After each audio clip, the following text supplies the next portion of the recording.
हो सकता है आप इस चीज़ को रोज़ाना खाते हो बिना सोचे समझे, लेकिन अगर यही एक चीज़ आप अक्षय तृतीया के दिन सही समय और सही विधि से खा लें तो यह फिर साधारण चीज़ नहीं रह जाती, बल्कि बन जाती है किस्मत बदलने वाली एक औषधि। हाँ, आपने सही सुना, वो एक चीज़ जो दरिद्रता को जड़ से मिटा सकती है, जो घर में सुख समृद्धि की धारा बहा सकती है, जो दुर्भाग्य को सौभाग्य में बदल सकती है। लेकिन अफसोस, बहुत सारे लोग इसे किसी भी दिन खा तो लेते हैं, हालांकि इस चीज़ को खाने के फ़ायदे बहुत हैं, लेकिन चूक जाते हैं उस एक सुनहरे मौके से। तो चलिए आज हम आपको बताएंगे क्या है वह चीज़, कब और कैसे खानी चाहिए अक्षय तृतीया के पावन अवसर पर, और इस चीज़ से जुड़े हुए 5 रहस्य भी जो इसके साथ जुड़े हैं, और 5 ऐसे उपाय भी जो आप इस चीज़ का सेवन करने से पहले आप अक्षय तृतीया के दिन यदि करते हैं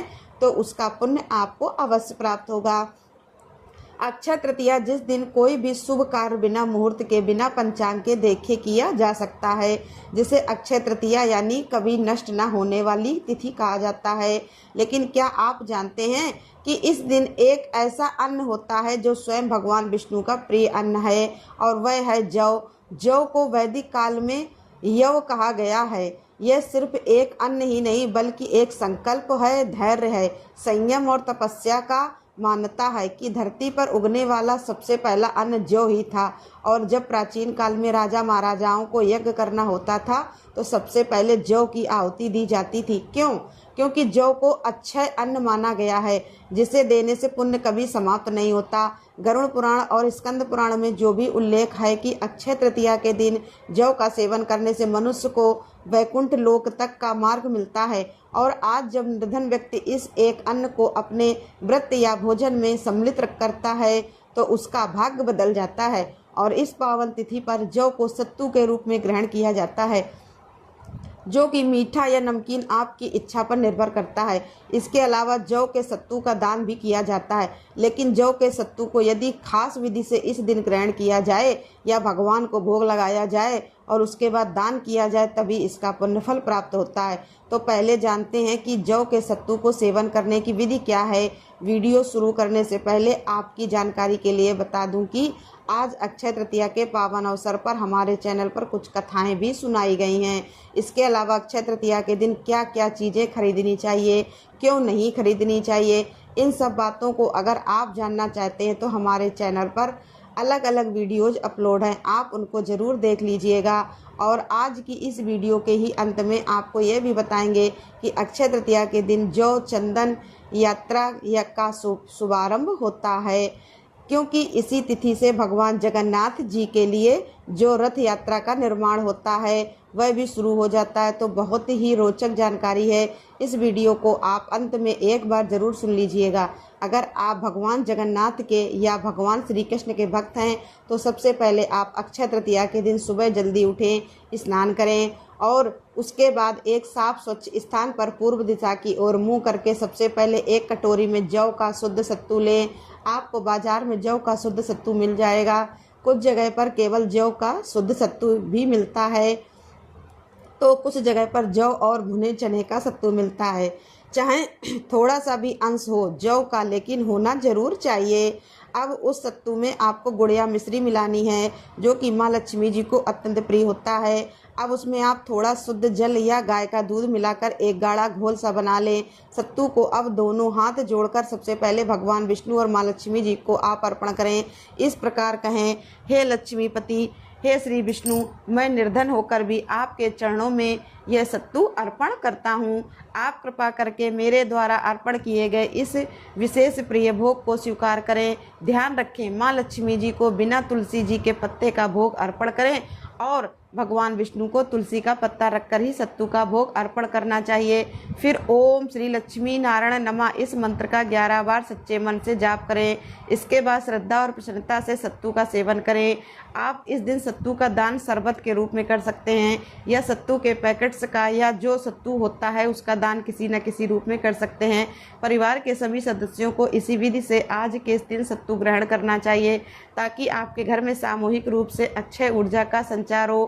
अब जानते हैं उन 5 सरल और बहुत ही विशेष उपायों के बारे में जिससे आपके घर में धन आगमन के जो रास्ते हैं वह बनते हैं और जो आपके घर में धन है उसमें खूब बरकत होती है। तो जौ का सत्तू एक पत्तल में रखें, उसमें मिश्री मिलाएं। अब इसे चाहें तो पानी मिलाकर उसी दिन यदि दान करना हो तो उसी दिन आप दान कर दें, नहीं तो सूखे सत्तू को जिसमें मिश्री जरूर रखें। ध्यान रखें केवल सत्तू नहीं, उसमें मिश्री या गुड़ आपको रख देना है। किसी गरीब या भूखे को प्रेम पूर्वक सम्मान पूर्वक दान कर दें। आपके घर में धन संग्रह की शक्ति बढ़ती है, माँ लक्ष्मी जी का स्थायी वास हो सकता है। दूसरा उपाय है कि सत्तू का एक भाग आज के दिन आप तुलसी माता जी को भी अर्पण करें। तुलसी के पौधे को अर्पण करें और कहें, हे तुलसी माता, मेरे घर माँ लक्ष्मी जी का वास सदैव बना रहे। और इस उपाय को करने से परिवार में मानसिक शांति और कर्ज से मुक्ति मिलती है। तुलसी माता को आप पानी मिला हुआ जो सत्तू होता है वही अर्पण करें और फिर तुलसी जी के पौधे को कुमकुम या रोली का तिलक लगाएं और एक लाल कलावा तुलसी जी की टहनी में या तले में बांधें। तीसरा उपाय है जो आप इस दिन कर सकते हैं, तो सत्तू में आप पानी और गुड़ या शक्कर डालकर 5 छोटी छोटी गोलियां बनाएं और उन्हें आसपास के किसी पीपल के पेड़ की जड़ में रखकर आ जाएं।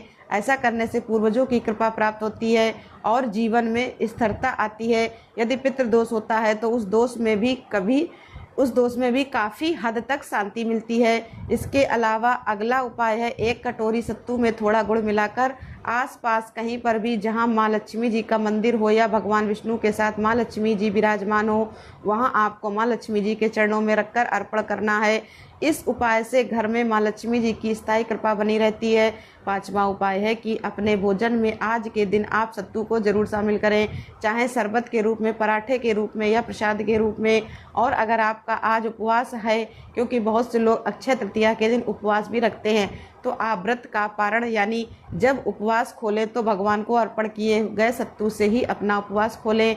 ऐसा करने से भी आपको कृपा प्राप्त होती है। तो देखा आपने, एक साधारण सा दिखने वाला सत्तू अगर उसे सही विधि, सही भावना और सही दिन पर ग्रहण किया जाए तो फिर वह साधारण नहीं रह जाता, तो बन जाता है अक्षय पुण्य का द्वार जो दरिद्रता, दुर्भाग्य और कष्टों को जड़ से मिटा सकता है। जौ का सत्तू केवल निर्धनों का आहार ही नहीं बल्कि भगवान विष्णु का वरदान है, जिसने समझ लिया उसके जीवन में फिर कभी कोई अभाव नहीं रहेगा। तो अब यह ज्ञान सिर्फ आपके पास ही ना रहे, इसे उन लोगों तक जरूर पहुंचाएं जिन्हें इसकी सबसे अधिक आवश्यकता है। तो इस अक्षय तृतीया पर संकल्प लें कि न सिर्फ खुद के लिए बल्कि हर उस भूखे, पीड़ित और संघर्षित प्राणी के लिए आप एक दीपक जलाएंगे, 1 कटोरी सत्तू बांटेंगे और यह एक प्रार्थना करेंगे। यही होगी सच्ची पूजा और यही होगा अक्षय तृतीया का सार। धन्यवाद, आपने इस जानकारी को पूरा सुना। अब जानिए चंदन यात्रा के बारे में। जब सूर्य तपता है, धरती झुलसती है, तब देवताओं के चरणों में चंदन की शीतलता अर्पित की जाती है और यह केवल परंपरा नहीं, भावों की शुद्धता है। इसे ही कहते हैं चंदन यात्रा।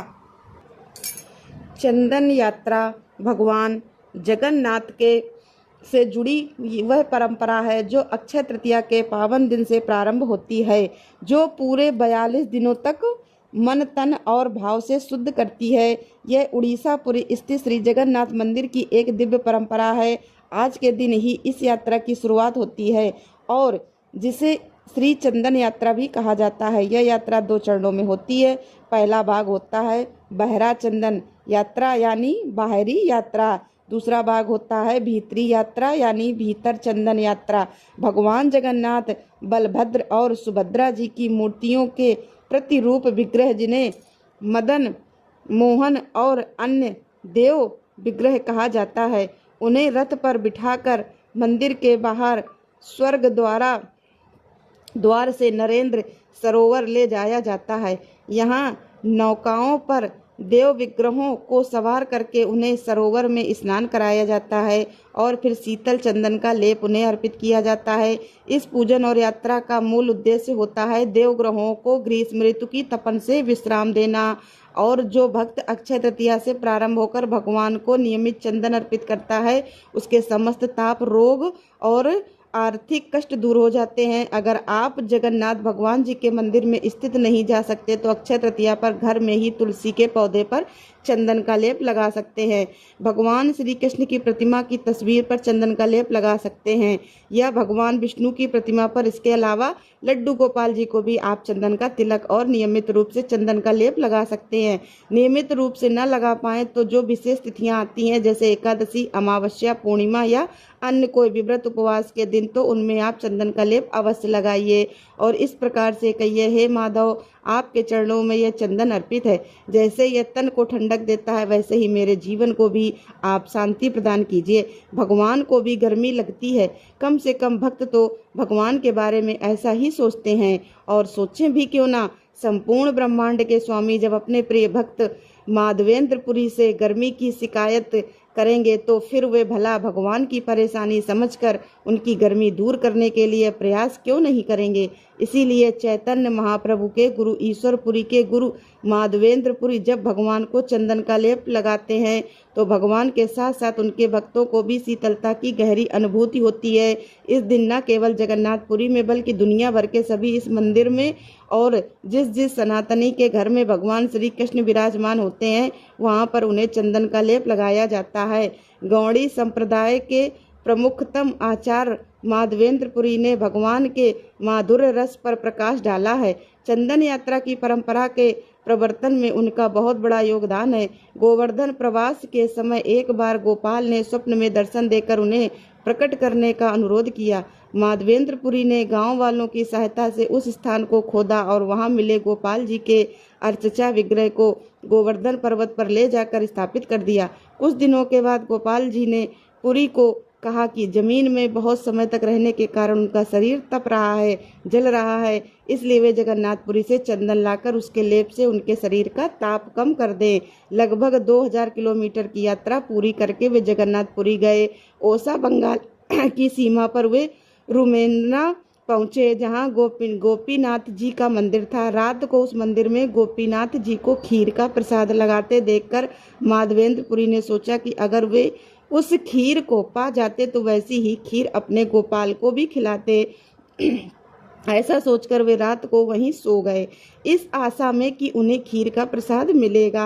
उधर भगवान गोपीनाथ ने मंदिर के पुजारी को रात में स्वप्न में आदेश किया कि मेरा एक भक्त यहाँ पर आज आया है, उसके लिए मैंने खीर चुराई है, उसे वह दे दो। क्योंकि भगवान ने अपने भक्त के लिए खीर चुराई थी और यह चोरी इतनी प्रसिद्ध हो गई कि उनका नाम ही खीर चोर गोपीनाथ पड़ गया। ऐसे तो भगवान को माखन चोर भी कहते हैं, लेकिन भगवान का एक नाम खीर चोर गोपीनाथ भी है। अगले दिन माधवेंद्रपुरी के जगन्नाथपुरी पहुंचने से पहले ही यह खीर चोर की खबर चारों ओर फैल गई। जगन्नाथपुरी में माधवेंद्रपुरी ने भगवान जगन्नाथ जी के पुजारी से मिलकर अपने गोपाल के लिए चंदन मांगा। पुजारी जी ने पुरी को महाराजपुरी से मिलवा दिया और महाराज ने अपने क्षेत्र की एक मन लगभग 37 किलो विशेष चंदन लकड़ी अपने 2 विश्वस्त अनुचरों के साथ पुरी को दिलवा दी। जब पुरी गोपीनाथ मंदिर के पास पहुंचते तो गोपाल फिर उनके स्वप्न में आए और कहने लगे, अब वो चंदन गोपीनाथ को ही लगा दीजिए, क्योंकि गोपाल और गोपीनाथ तो एक ही हैं। माधवेंद्रपुरी ने गोपाल के निर्देशानुसार वह चंदन गोपीनाथ को ही लगा दिया। तभी से इस लीला के सम्मान में हर साल चंदन यात्रा उत्सव आरंभ हो गया।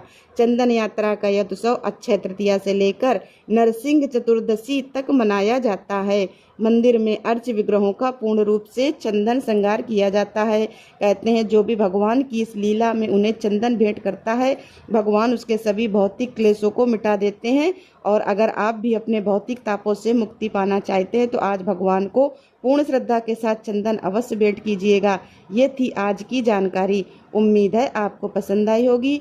अगर अच्छी लगी हो तो वीडियो को लाइक करें और चैनल को सब्सक्राइब अवश्य करें। धन्यवाद दोस्तों। हर हर महादेव दोस्तों।